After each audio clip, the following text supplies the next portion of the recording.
Bom, pessoal, vamos dar início à nossa continuidade do nosso curso de Direito Administrativo. A partir de agora, desse momento, nós vamos falar desse tema que são os princípios da administração pública, princípios esses que vão reger esse tal direito administrativo. É muito comum a gente iniciar qualquer estudo falando primeiramente dos princípios, mas eu preferi pelo menos dar um panorama de como é a organização desse Estado para que agora a gente possa entender as regras que vão pautar a atuação desse Estado, sem prejuízo do conteúdo vindouro, daquilo que a gente vai falar bastante ainda. O que acontece? Como nós já abordamos incansavelmente, esse direito administrativo serve para pautar a relação indivíduo-Estado, certo? Lembrando que o direito constitucional traz as grandes diretrizes, isto é, trabalhando como o Estado é organizado, quais são os limites de atuação desse Estado e quais são as prerrogativas, os direitos fundamentais do cidadão em face desse Estado.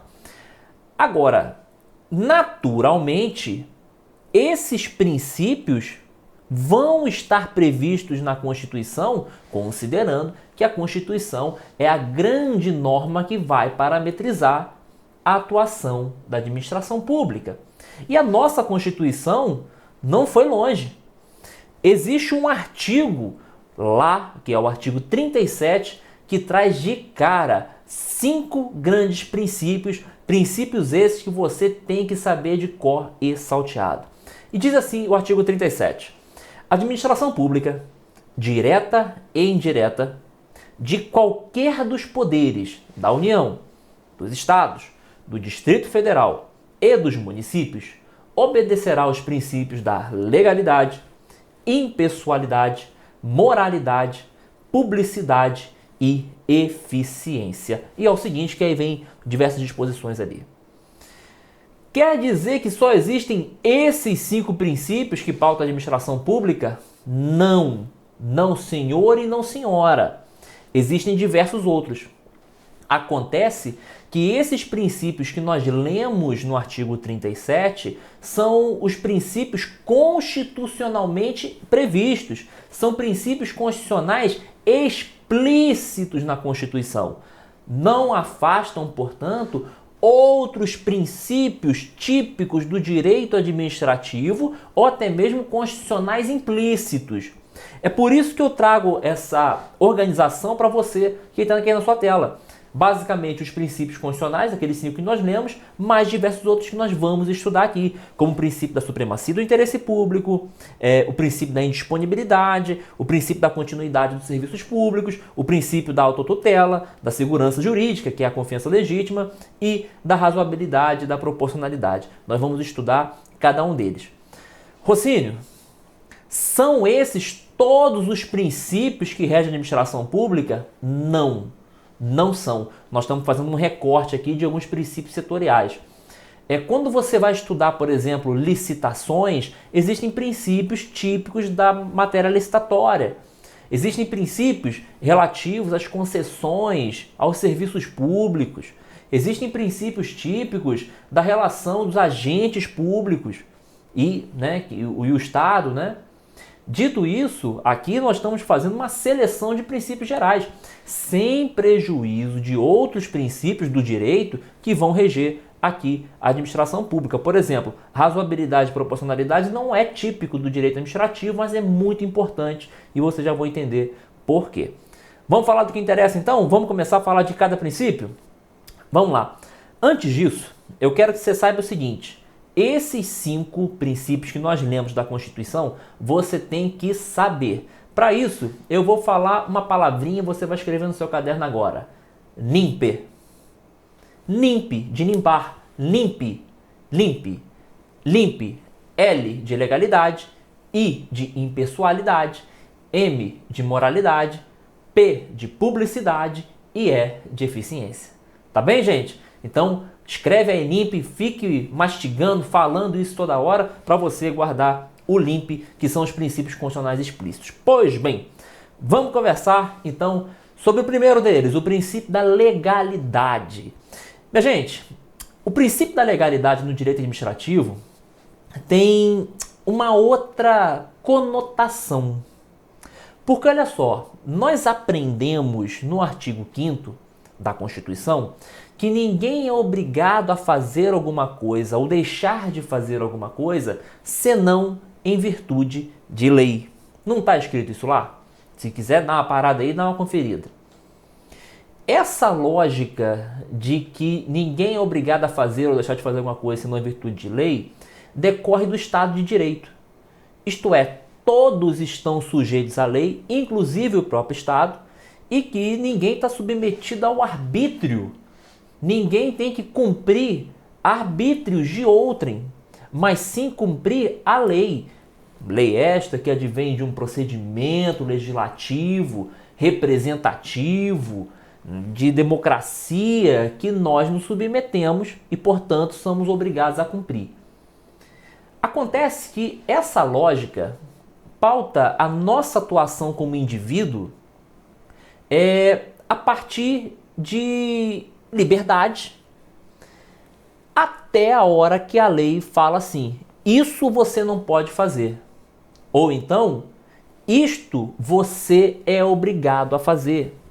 Portanto, na legalidade para nós, seres humanos, cidadãos, cidadãs, a gente faz ou deixa de fazer até vir uma lei que diz: você é obrigado a fazer tal coisa, ou então você está proibido de fazer tal coisa. Acontece que a legalidade no direito administrativo tem outra cara. No direito administrativo, a administração pública só pode fazer aquilo que a lei determina. Ou seja, diferentemente dos particulares, que podem fazer tudo até a hora que a lei proíbe ou determina uma conduta, a administração pública ela não pode fazer tudo sem lei.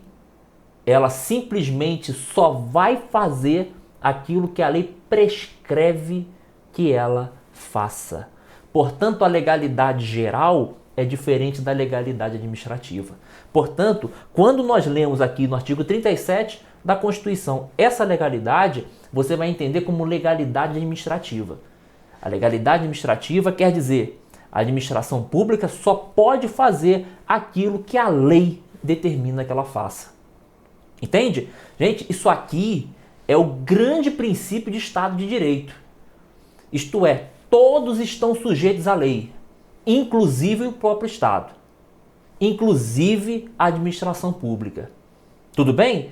Então, entenda bem essa distinção de princípios de legalidade e essa peculiaridade da legalidade na administração pública. Dito isso, entendemos o primeiro ponto. O segundo ponto para essa legalidade, nós temos que entender a conceituação. O que essa legalidade quer dizer para nós? Eu já dei um sentido para vocês. Primeiro, essa lógica de que só pode fazer o que a administração, que a lei determina, está justamente na lógica de reserva de lei. Ou seja, toda conduta, toda atuação da administração obedecerá necessariamente à legislação. Tudo bem? Então a lei vai reservar, vai ter que ser necessária a lei para atuar nesse ponto. Em compensação, a supremacia da lei quer dizer que a lei está acima dos atos meramente administrativos. Uma coisa será o ato administrativo, outra coisa é a lei que determinou o ato a ser tomado, ou então o modo de ser desse ato administrativo, ou, em suma, como a administração pública estará pautada. Lei está aqui, os atos administrativos estão aqui abaixo da lei. Certo? São dois sentidos para essa legalidade. No entanto, nós temos que trabalhar essa legalidade com uma visão um pouco mais moderna, porque nem só de lei vive o direito. Nós já passamos dessa fase meramente positivista, isto é, do positivismo jurídico, em que só se considerava a lei como instrumento de direito ou base do ordenamento jurídico. Por exemplo, os princípios. Os princípios têm força normativa. Esses princípios muitas vezes são mais utilizados do que a própria lei, como o artigo A, artigo 1, 2, 3, primeiro, segundo, terceiro, melhor dizendo, de uma legislação, e se julgam casos através de princípios. Então, o princípio também tem força de norma, também compreende o ordenamento jurídico. Por isso, esse nome legalidade tem mudado um pouco de nome para enquadrar enquanto princípio da juridicidade. Então, o que seria juridicidade? Seria toda a lei, que é aquela norma feita pelo parlamento, escrita, numerada, em ordem sequencial e cronológica, adicionando a lei e os princípios. Quando eu somo lei e princípios, eu chamo de princípio da juridicidade. Tá? Então hoje, o princípio da legalidade tem sido encarado não só como legalidade, lei formal, mas sim a questão de juridicidade. Beleza, gente? Então, atenção aí a essa abordagem, a esse nome juridicidade, entenda que tem essa soma de normas, né? Normas legais e normas principiológicas. Agora, vamos voltar aqui sobre a legalidade ainda, antes de a gente avançar pela impessoalidade. Um outro sentido, e isso é um sentido dentro de reserva legal, é que quando você olhar na Constituição, pode ser que essa legalidade vai exigir uma espécie normativa específica. Rocínio, está falando grego. O que você quer dizer com isso? Quando a gente olha o artigo 59 da Constituição, você percebe que lá tem as matérias que poderão ser produzidas já através de um processo legislativo. Então, o processo legislativo, o processo de produção de leis, de normas, vai gerar ao final uma emenda à Constituição, vai ter lá uma lei complementar, uma lei ordinária, uma lei delegada, uma medida provisória, resoluções e decretos legislativos. Pois bem, às vezes a Constituição vai dizer que para certos atos deverá ser lei específica. Então, não se admitirá outra espécie normativa senão lei específica. Então, você não poderia usar, por exemplo, uma resolução, um decreto legislativo, porque tem que ser lei. Então, quando se diz princípio de legalidade, você pode ter uma nuance ainda de reserva de lei, enquanto necessariamente lei em sentido formal. E eu tenho um exemplo para você. Por exemplo, a remuneração, os vencimentos dos servidores públicos devem ser fixados em lei em sentido formal. Então, muitas vezes, a organização administrativa de alguns órgãos, principalmente legislativo, será feita através de resolução, que é uma espécie normativa. Mas aí vem a legislação e vem a Constituição e diz: a fixação da remuneração, do vencimento de qualquer espécie deverá ser feita através de lei específica.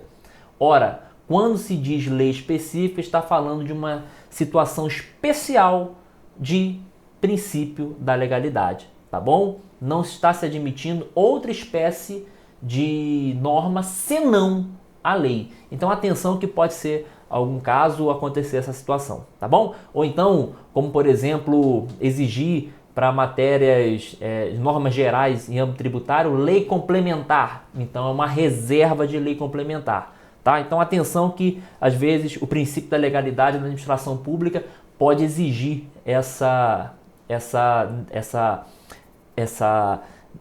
esse ponto, né? Esse tipo de postura da administração pública. Tá bom? Vamos lá. Falado da legalidade, vamos para o I. L, I de NIMP. I, princípio da impessoalidade. Minha gente, o princípio da impessoalidade vai ter duas concepções no direito administrativo. A primeira concepção de impessoalidade é no sentido de igualdade ou de isonomia. Quando a administração pública está lidando com o particular, com A, B ou C, ela não pode ficar olhando e cada pessoa e determinando uma medida de acordo com o rosto do cliente. Ela tem que ter medidas impessoais. Isto é, pessoas em mesma condição receberão tratamento igualitário. Então a administração pública tem que ser impessoal. Não pode fazer para o Chiquinho mais do que faz para Maria quando estão em mesmas circunstâncias. Tá bom? Então a impessoalidade tem essa nuance de isonomia. No entanto, a impessoalidade tem uma outra característica, que é uma vedação endereçada aos agentes públicos de maneira geral. Isto é, quando a administração pública atua, ela não é um ato, essa atuação não é um ato do político A, do servidor B, do assessor X, do fiscal tal. Não. É um ato da administração pública, da pessoa jurídica de direito público, da pessoa jurídica de direito privado integrante da administração indireta. Tudo bem? Então, quando se está diante dessa impessoalidade, quer dizer que não é a pessoa do agente público, e sim a própria administração pública atuando. É por isso que se proíbe constitucionalmente a promoção pessoal através dos atos administrativos. Olha só o que diz o artigo 37 da Constituição, parágrafo 1º. A publicidade dos atos, programas, obras, serviços, campanhas dos órgãos públicos deverá ter caráter educativo, informativo ou de orientação social, dela não podendo constar nomes, símbolos ou imagens que caracterizem promoção pessoal de autoridades ou de servidores públicos. Por que isso? Porque os atos da administração são atos do Estado, não são atos do agente A, B ou C, da autoridade A, B ou C. Tudo bem? Então, atenção a essa nuance de impessoalidade, porque vai ora entender como atos e uma atuação isonômica, ora como vedação de promoção pessoal da administração, aliás, dos agentes, né, em detrimento da administração pública. Beleza? Então, atenção a essa impessoalidade. LIMP, legalidade, impessoalidade, moralidade. Gente, eu sei que é difícil a gente responder o que é moral, né? O que é ético, porque é um conceito muito aberto. A gente não consegue ter aí uma determinação clara, uníssona, sobre o que é respeitoso para um e o que é desrespeitoso para o outro, né? São valores muito amplos. No entanto, fato é que a administração pública tem que ter uma atuação com base na moralidade. Isso é uma exigência constitucional, observando os preceitos éticos de conduta. E aí, você vai perceber que existem diversas legislações que vão proceder ao controle dessa moralidade dentro da administração pública e principalmente dos agentes da administração pública. Por exemplo, a Lei 9784 de 99, que fala do processo administrativo federal, estabelece que a administração pública obedecerá à atuação segundo padrões éticos de probidade, decoro e boa-fé. Então, é um dever da administração, ao mesmo tempo que é um dever de todos aqueles que integram a administração, como agentes públicos. E nós vamos perceber que há atuação do Poder Judiciário a fim de controlar esta moralidade. Mas é óbvio, o Poder Judiciário não faz isso autonomamente ou de ofício, faz através de um grande sistema de controle dessa probidade, desse decoro, desta boa-fé que é prevista em lei. Certo? Se você der uma olhada no nosso ordenamento jurídico, há diversas leis que permitem o controle dessa moralidade. E aí eu quero falar uma coisa com vocês. aqui, por exemplo, é um estudo para a OAB. Nós não vamos ter que ficar fazendo grandes dilações escritas sobre esse caso, o que é justo, o que é injusto. Mas fato é que nós sabemos que até certo ponto uma conduta é moral, até outro ponto a conduta é francamente imoral e até ali no meio do caminho fica naquela penumbra, né? Naquela margem cinzenta que a gente não sabe se é ou se não é. Por exemplo, empregar parente na administração pública simplesmente porque é parente, desconsiderando qualquer competência técnica desse parente, francamente é imoral. Além de não atender interesse público, é claro, mas francamente é imoral. É por isso, por exemplo, que existe a súmula vinculante número 13. Esta súmula vinculante número 13 vem falar da vedação ao nepotismo. Isso, evidentemente, sendo súmula vinculante, foi editada pelo Supremo Tribunal Federal, que ao final, desculpa, acabei tirando aqui da tela, que ao final editou esse tipo de vedação.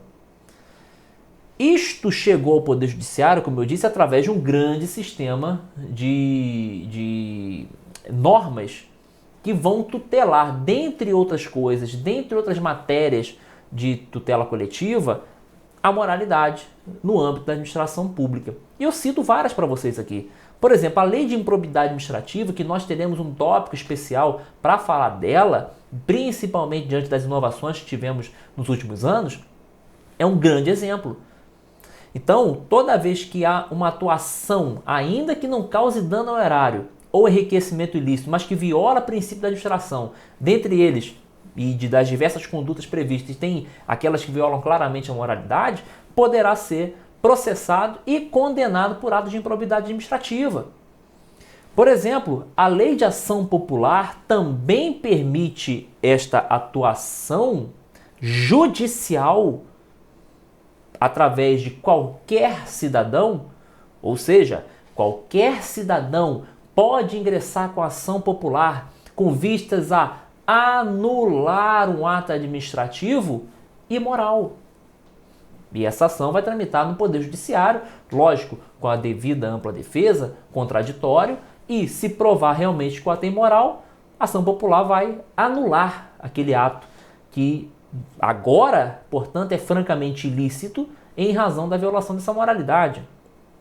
Há também a Lei de Ação Civil Pública, através das pessoas que são legitimadas, como o Ministério Público, como as pessoas jurídicas de direito público, a Defensoria Pública, algumas associações com pertinência, enfim, existe uma série de legitimados que podem ingressar com a ação civil pública que está prevista na Lei 7347/85. Também existem hipóteses de inelegibilidade. Essas hipóteses de inelegibilidade vieram principalmente através da lei da ficha limpa. Então, um político, por exemplo, que teve uma condenação em improbidade administrativa em órgão colegiado, isto é, um órgão que tem mais de um juiz, pode ser uma câmara, pode ser uma turma, um tribunal, então não é um juízo tão somente monocrático. Esta pessoa, quando tem uma condenação por improbidade administrativa, ela tem se revelado que não tem adequadamente o princípio da moralidade em si. Ora, se quando ela estava exercendo o cargo público, ela evidenciou não estar apta o suficiente, seria justo, bom para o Estado e para a administração pública que essa pessoa permaneça e possa se eleger de novo? Parece que não, e é por isso que veio a lei da ficha limpa, para abordar essa situação. E a lei da ficha limpa, portanto, ela está atendendo principalmente como seu fundamento essa moralidade. E veja que interessante, ninguém é considerado culpado criminalmente até o trânsito em julgado da decisão condenatória. Não é assim? Agora, olha que interessante. Às vezes o sujeito está respondendo por um crime contra a administração pública como peculato e está recorrendo. Tudo bem, está recorrendo, ela não é considerada culpada. Ainda, né? Só quando o trânsito está em julgado.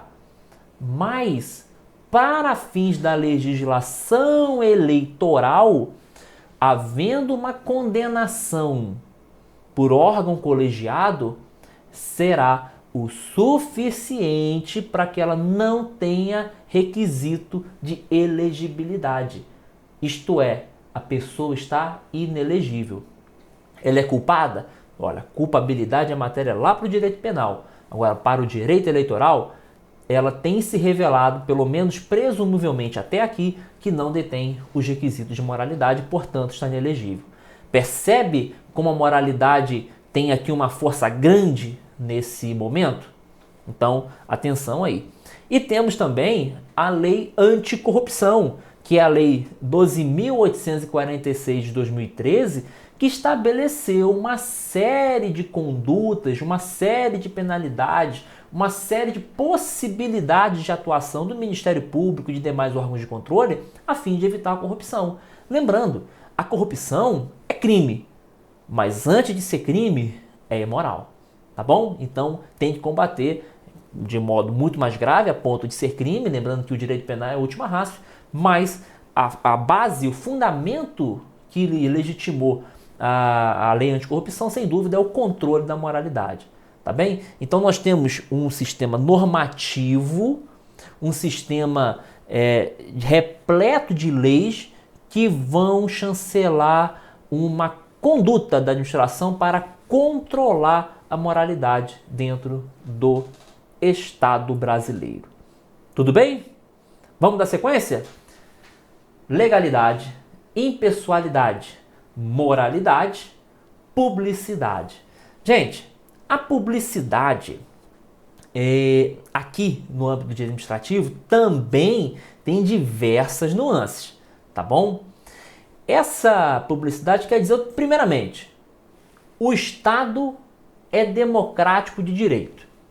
Todo poder pertence ao povo. Se todo poder é do povo, este povo tem que saber tudo que a administração pública faz, tudo que a administração pública produziu, tudo que a administração pública pretende produzir. Afinal, o titular do poder do Estado é o povo. Portanto, os atos do Estado têm que estar às caras, têm que estar à mostra. É o princípio da publicidade que vai determinar que esses atos de administração estejam públicos. Tá bom? Então, a regra é que haverá divulgação e a exteriorização dos atos do poder público. Portanto, a partir daí, existem duas concepções. Hoje, a publicidade é encarada tanto nessa lógica de divulgação, como numa lógica de transparência. Existe até mesmo a Lei de Acesso à Informação, que é a Lei de Transparência, que é essa Lei 12.527 de 2011, que trouxe grandes inovações. Dentre elas, o portal da transparência, o sistema de informação do cidadão, para que ele possa solicitar informações de modo mais facilitado, para que ele possa ativamente e passivamente receber as informações. Então, a publicidade, mais do que deixar público ou formalmente público, o Estado tem o dever de apresentar as informações ao cidadão. Tem que deixar exposto. Por exemplo, o princípio da transparência é uma especialização do princípio da publicidade que vai aumentar esse grau de exposição a ponto de você pegar em qualquer site de prefeitura, do Estado, da União e abrir lá um portal da transparência. Nesse portal da transparência, você consegue ver quais contratos foram firmados, as licitações que estão abertas, a parte contábil da administração pública, quanto gastou, qual é o orçamento, quanto desse orçamento já foi empenhado, quanto já foi liquidado, quanto já foi pago, qual que é o vencimento dos servidores públicos, quanto cada servidor público recebeu de remuneração. Você vai conseguir ver também toda a parte patrimonial, como tem sido a evolução desse Estado, aliás, dessa administração pública e da aplicação dos recursos públicos. Qual foi a fonte do recurso público? Quanto foi arrecadado de um certo tributo? Tudo isso você consegue ver no portal da transparência e tem que estar exposto. Você não precisa solicitar isso. Você simplesmente vai lá, acessa e vê. Isso decorre do princípio da publicidade, porém essa conduta mais proeminente de deixar a informação aberta é o princípio da transparência, que é decorrente desse princípio da publicidade. Um outro sentido para o princípio da publicidade também é para que seja um requisito de validade de certos atos administrativos.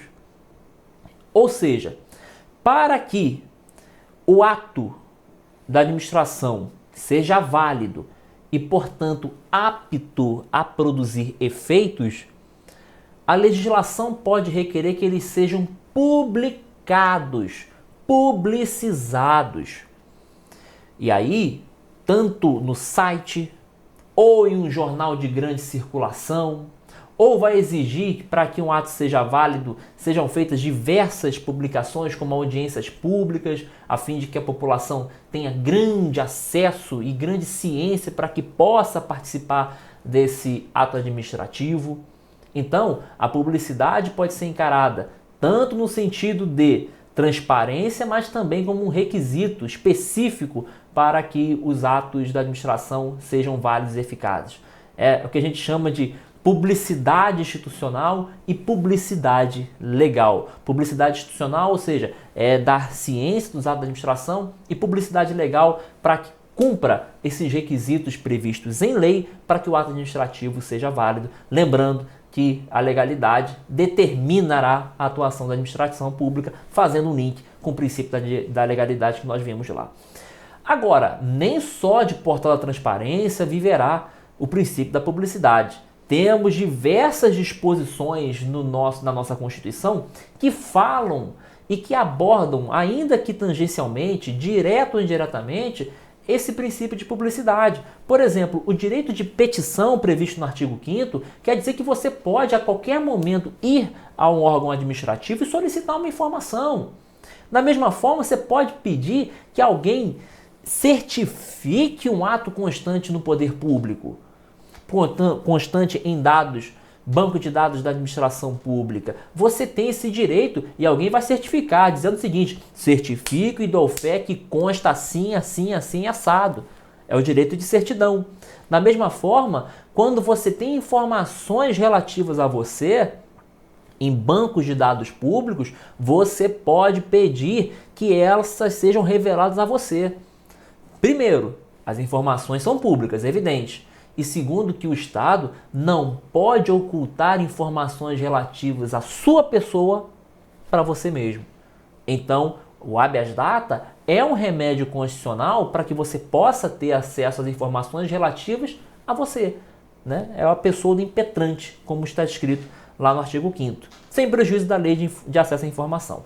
Agora, como nenhum princípio, gente, como todos os princípios, melhor dizendo, a publicidade não é uma situação absoluta. Existem situações em que a publicidade será diferida, ou seja, será feita em um outro momento posterior, ou então ela não ocorrerá, havendo a decretação de sigilo. Então existem exceções ao princípio da publicidade, sempre objetivando um maior interesse público. Por exemplo, a Lei de Acesso à Informação determina que algumas informações que são de caráter sigiloso, são sigilosas, que são consideradas imprescindíveis à segurança da sociedade ou do Estado, poderão ficar ocultas no primeiro momento, sob pena de você ferir uma situação muito maior, como prejuízo à segurança, à saúde. Então, portanto, reclamam um sigilo. Perceba, esse sigilo não é arbitrário, não é com base na cabeça de alguém, e sim com uma justa causa, a fim de preservar outros bens jurídicos relevantes. Assim como informações relativas à intimidade, à vida privada de alguém, à honra ou à imagem. Por exemplo, você tem lá os seus dados no Detran, os seus dados biométricos, fotos suas. Aí você vai me dizer, Detran, ou um departamento de identificação do seu estado, do seu município, tem lá as informações relativas a você. Mas note, são informações pessoais, por mais que estejam em bancos de dados públicos. E aí você sabe que a intimidade, vida privada, honra e imagem são direitos constitucionais do cidadão, são direitos fundamentais e que não podem ficar sendo revelados assim à torta e à direito. Principalmente para quem não tem relação especial alguma com o Estado. Então, muitas vezes, a intimidade deverá ser preservada em detrimento da publicidade, certo? Da mesma forma, pode acontecer, como eu disse, a divulgação diferida. Ou seja, as informações são públicas, mas nós vamos divulgá-las em outro momento em razão da proteção de bens jurídicos. Exemplo, na lei de licitações é permitido que o orçamento feito pela administração pública fique oculto. Lógico, com justificativa da autoridade, para não ser mostrado aos licitantes, perceba, antes de licitar, para que este orçamento não sirva como forma de estragar a competitividade numa licitação pública. É uma forma prevista em lei para preservar a competição e assim reduzir o preço. Porque às vezes a administração coloca um valor um pouco mais acima, as pessoas não querem reduzir o preço numa licitação. É uma forma pensada, mas que depois será divulgada com todas as pesquisas para qualquer pessoa fazer aí a sua apuração e o seu controle social. Tudo bem? Sendo assim, lembra ainda mais, inquéritos administrativos que eu vi aqui, alguns inquéritos, para não terem as suas atividades frustradas, eles ficam em sigilo, principalmente os atos que estão sendo executados, justamente para que aquele que é investigado, ao saber, não vá eliminar provas, eliminar documentos e assim frustrar a investigação. Tá bom? Minha gente, falamos aqui do princípio da publicidade, já vamos para o princípio da eficiência no próximo bloco.